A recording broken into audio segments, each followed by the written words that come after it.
Hi dear students, welcome back all of you to the physics online class. In the previous video, we started the new chapter, that is semiconductor electronics, right? And there the basic points we studied, why we need to focus on the semiconductors only, and especially there they are having the different features and the durability if you consider, or the cost, or the storage, everything if you consider, semiconductors are playing a vital role. Because in all other sense, when we compare the semiconductors with respect to their conductors and the insulators, there we are little bit feeling that these are comfortable to carry as well also to use, right?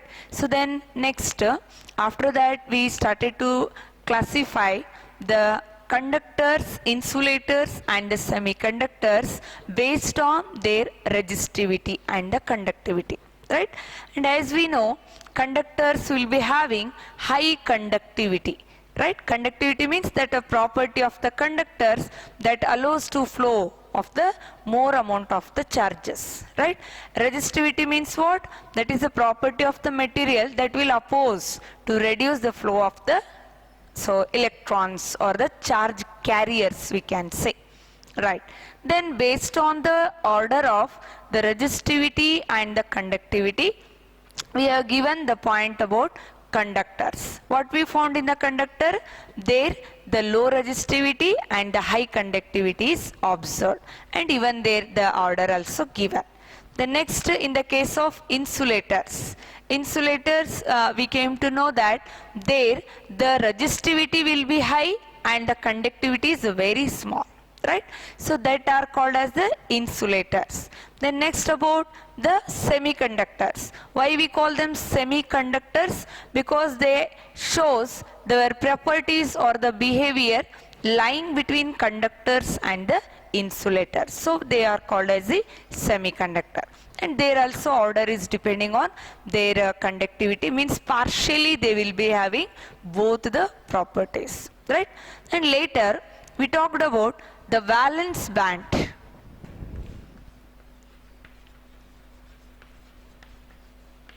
What is a valence band?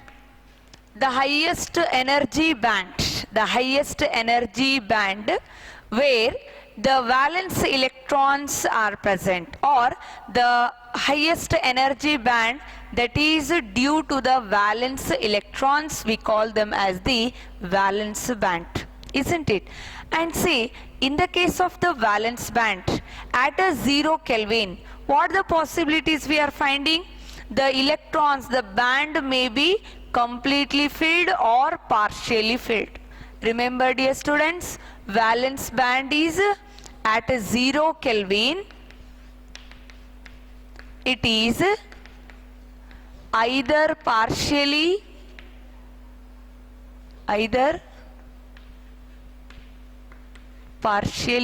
or completely filled.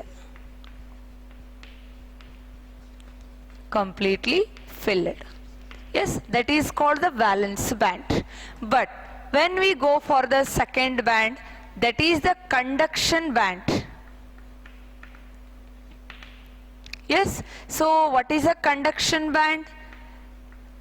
The energy band above the valence band, we call them as the conduction band. The energy band which is above the valence band, or the higher above the valence band, we call as the conduction band.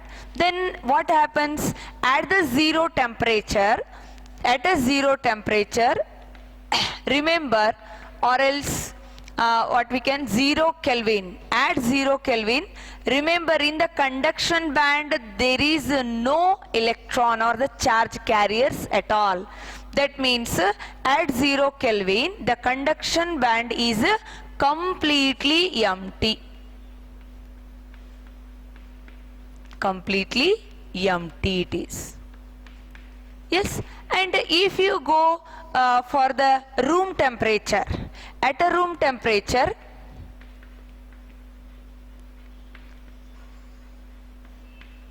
it may be partially or the completely filled only.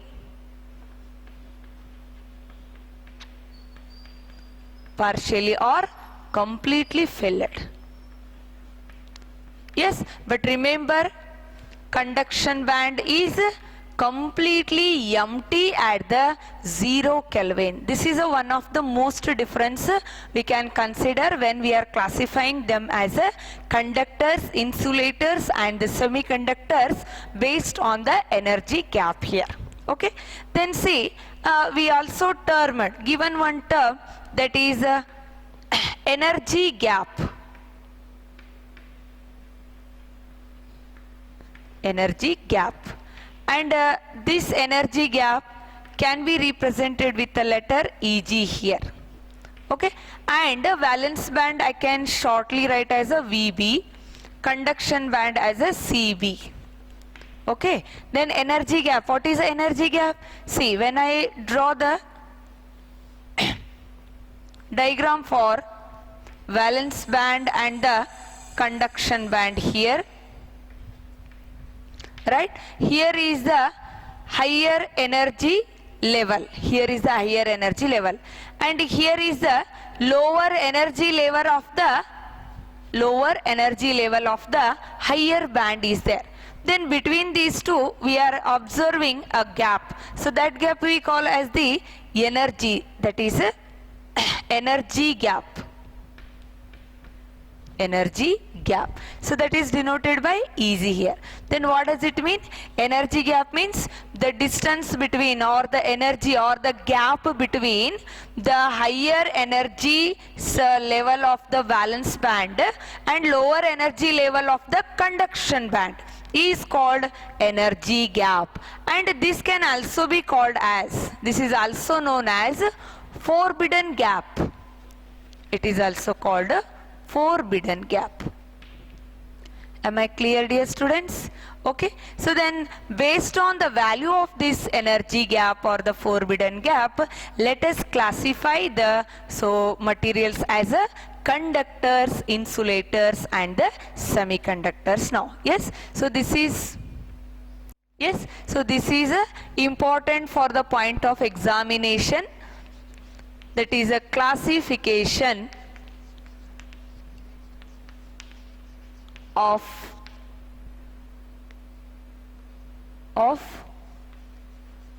classification based on, directly I can write classification based on energy band theory.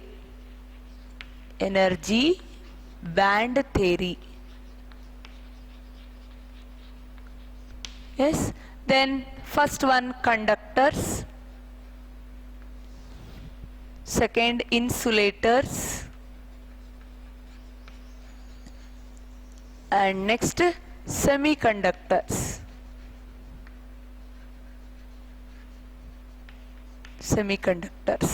Yes, and in the conductors I can draw the diagram here.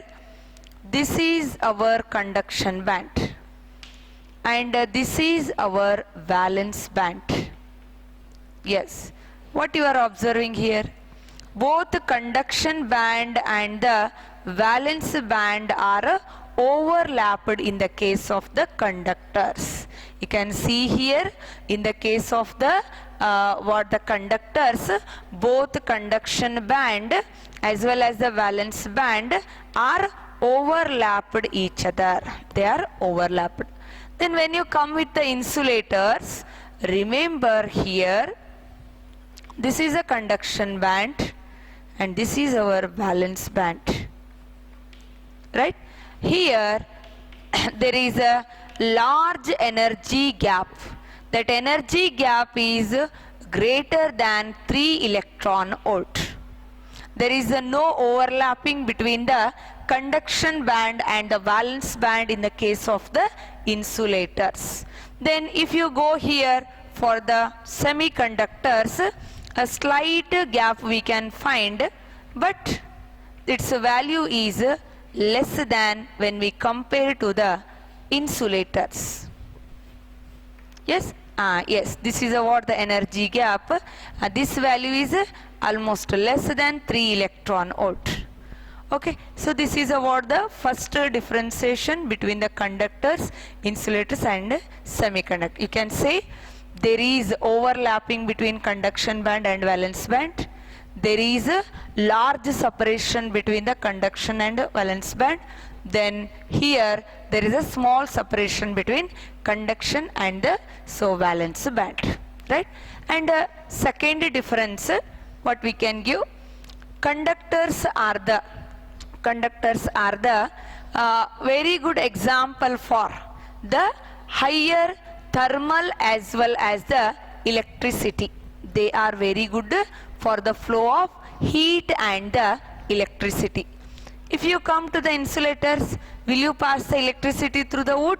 No, not possible. So they are the bad conductors for the flow of the heat and the electricity.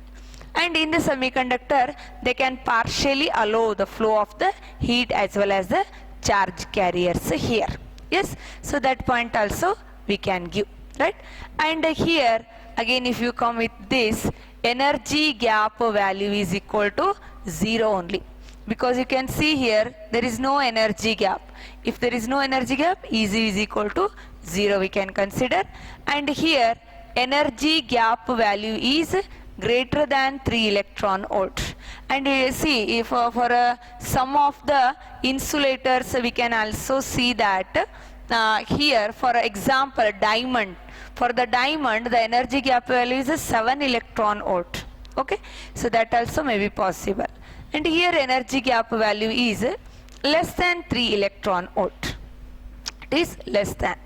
And see, in the case of the conductors, what happens? The valence band is completely filled here, right? And when there is a overlapping between conduction and valence band, we have the chance for the flow of the charges from valence to the, or the electron, the free charge carriers can move from valence band to the conduction band here. Yes, but see here, when you observe this, here the valence band may be filled, but remember the conduction band is completely empty here. Yes, and hence there is a, due to large energy gap, there is no flow of the charge carriers takes place here. Yes, and here energy gap is smaller. Due to that, there also what possibility is there?